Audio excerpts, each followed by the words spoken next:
તો એક માજી અને 4 દીકરા. જો કે 4 હોય તો બાયોડેટા નો આવે.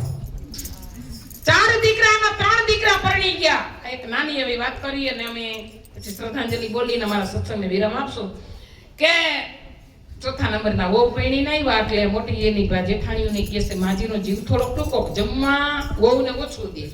પેલા ગઈઢાના સ્વભાવ હતા કે કામ વહુને જાજુ કરવાનું, જમવાનું થોડું. હવે બધું પરિવર્તન આવી ગયું, વહુને ખાવા જાજુ દેવાનું, કામ ઓછું. પેલા વહુને કામ જાજુ કરે, ખાવા ઓછું દે. હવે ખાવા જાજુ દે, કામ બધા પછી સાંજે ભલે દી રાતના વોકિંગ કરે. આ જેમ કહેવાય કે નાના નંબર ચોથા નંબરના વહુ આવ્યા કે ભાભી બા કાંઈ ખાવા દેતા નથી, ઘીનું કોઈ દી એક ટીપું દેતા નથી, કે તું તો કાંઈ લાવી, અમે તો 20 વર્ષથી આવ્યું છે કે તમારે બધું ઘી ખાવું છે કે મરજી તો થાય ને, કોક દી માવતરે જવાનું કે ક્યાં ખાવું. બાને બોલાવ્યા, નાના હો એટલે થોડાક દી માં નહીં હોય ને પાછું. બા અહીંયા નો કોઈ દી વાડીએ ગયા કે વિહા કોર થયા નથી, આજ જાઓ.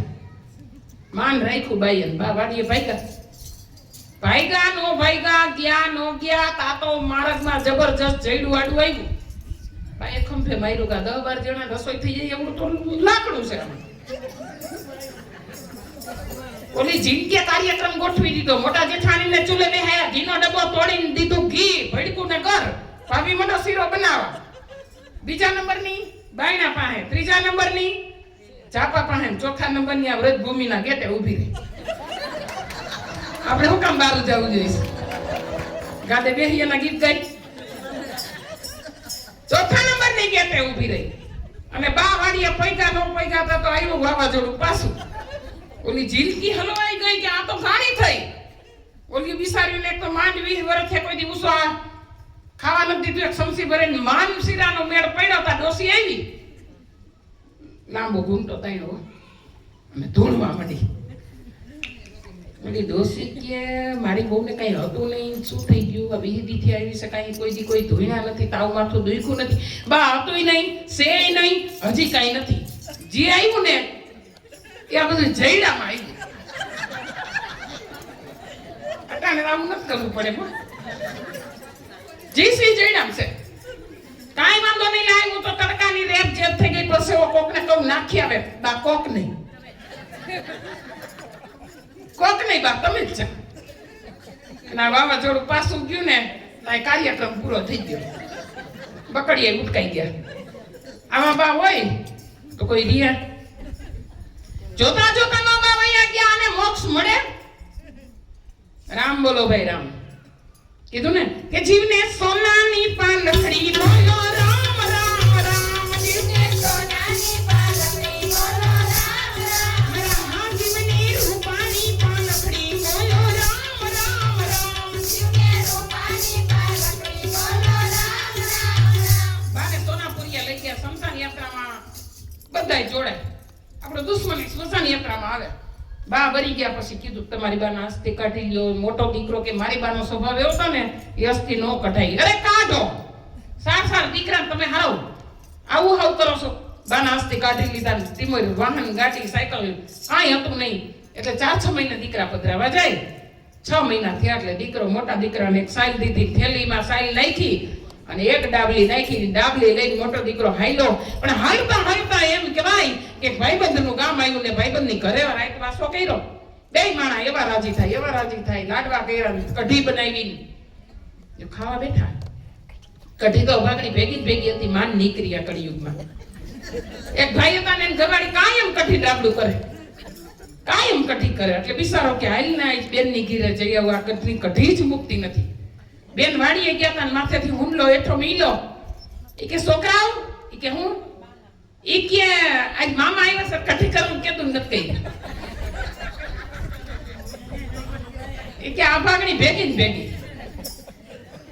તો આજ કે એમ કહેવાય કે કઢી બનાવી, ચૂરમાના લાડવા કર્યા ને બે જણાએ ખાધું. ખાધા પછી બે વાતો કરે હુવે નહીં. પણ જેની ગીરે ગયા હતા ની બેન ને આદત એવી કે ગમે મહેમાન આવે ને થેલી ફોરે તે પછી હુવે. હું કીધા પેલા સમજી જાવ ની અમારી સફળતા. ગમે મહેમાન આવે ને થેલી ફોરે તે પછી હાથ કરે ને લખણ લેવા. ઓલા બે જણા ઉઈ ગયા, હરેકથી થેલી લીધી, ઘરમાં ગઈ, ઘરમાં જઈને જોયું તા ડાબલામાં કઈ ખખડતું હતું. આ તો કેમ કોકનું ઘરેણું ભંગાવા જતો લાગે છે, બોરો પરિવાર છે. આમ કરીને લઈને રાતે 12 વાગે પટારામાં મેલી દીધી. ભાઈબંધનું ઘર, વિશ્વાસ તો હોય ને, કઈ આ થેલી થોડીક આપણે ખોદવી પડે, સાયલી કાઢી નથી. બીજા લટક મટક કરતો થઈ ગયો, હાલતો ગયો જુનાગઢ ને બ્રાહ્મણની દક્ષિણા નક્કી કરી અને કાઢું તમારી બાના અસ્થિ. 4 વાર થેલી ફોરી તોય અસ્થિની ડાબલી નહીં.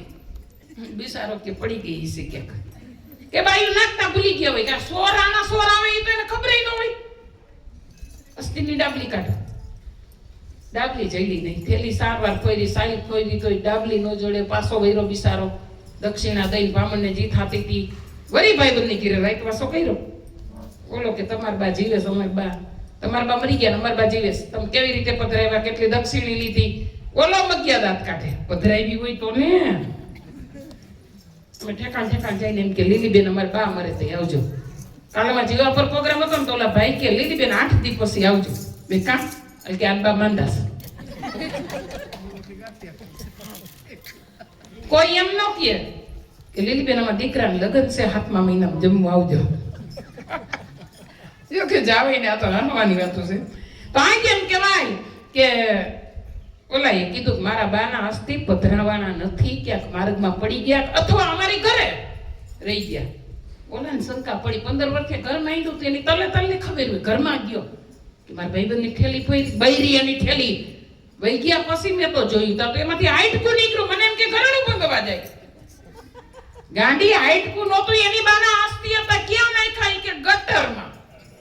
એક જ વિચાર મૂકવાનો છે કે હારા કામ ન કરી તો આપણી દશા આવી થાય. ગટરમાં લઈ જા, ધોઈ દીધા. ભાઈ મને માફ કરજે, તારી એકની નહીં, બધા મહેમાનની થેલી અભાગની ફોરેસ લઈને ગયો ઘીરે. ઓલીજી બહુ કમ્પ્લેટ હતી ને, 4થા નંબરની. કે ભાઈ ગયા એટલે અસ્થિ પાસે આવ્યા. હાલો સારી જાય. વળી લપસિંદર આવ્યું જુનાગઢ. સારી બાઈ ગયા, અસ્થિ પધરાવ્યા. મોટા દીકરાને આઈથે મોરઈ અને અસ્થિ પધરાવ્યા. પછી બધાય નાઈ, પણ આ 4થા નંબરની અભાગણી નાવા ન પડે. એ કે નાઈ લેને, 4 ધામની યાત્રા કરીને નાવું પડે. કે ભાભી મને ટાઈટ ભાઈ કે હારી નાવા નથી પડતી. ઓલી તઈની જણ્યું બાવડું જાલીને દામોકુંડમાં નાખ્યું અને મજા આવી ને મૈડી નાવા. તો વરી ડાબલી ડબ કમાડે. બધું નાઈન બારી નીકળી ગયો, કપડા મંડ્યું બદલાવા. ઓલી બાઈ ક્યાં, પેલા લોકર નહોતા, ટક નહોતા, પટારા નહોતા અને ગઈઢાવને બહુ ઉપર વિશ્વાસ નહોતા. એટલે ઘરેણા છે ને ખિસ્સામાં નાખી જાત્રા કરવા. એટલે કે આ હારું આ કોકનું જાત્રા વાળાનું ઘરેણું પડી ગયું છે. ઓલી નાની વહુ કે નાતા ડાબલી હાથમાં આવીને તે ડાબલી ખિસ્સામાં નાખી દીધી. વળી આખો જુનાગઢ ને આટો મારીને બધા મૈડા વાતો કરવા. જુનાગઢ એટલે તીરથનું ધામ કહેવાતું. અને વળી મૈડા વાતો કરવા, આડી કડીનો નવગણ કુવન ફલાણું ઢીકણું પૂછડું. ઓલી જિંદગી એની જેઠાણીને કહે છે ભાભી ઘરમાં. ભલે બધાઈ ગયા પણ વસૂલ હો. દામોકુંડ જ્ઞાન મને નાવા પાડી કે હારું કર્યું હો ભાભી. કે કા કે મને કોકના ઘરેણાનો ડાબલો લઈડો. બે જણ્યું કે મૂંગી મરને આપણા બેન ભાગ. ઘરમાં જઈને 2 જણ્યું ડાબલી ખોઈ તા તો બાનું હાઈટકું. મારો કહેવાનો સીરી કે હારા કામ ન કરી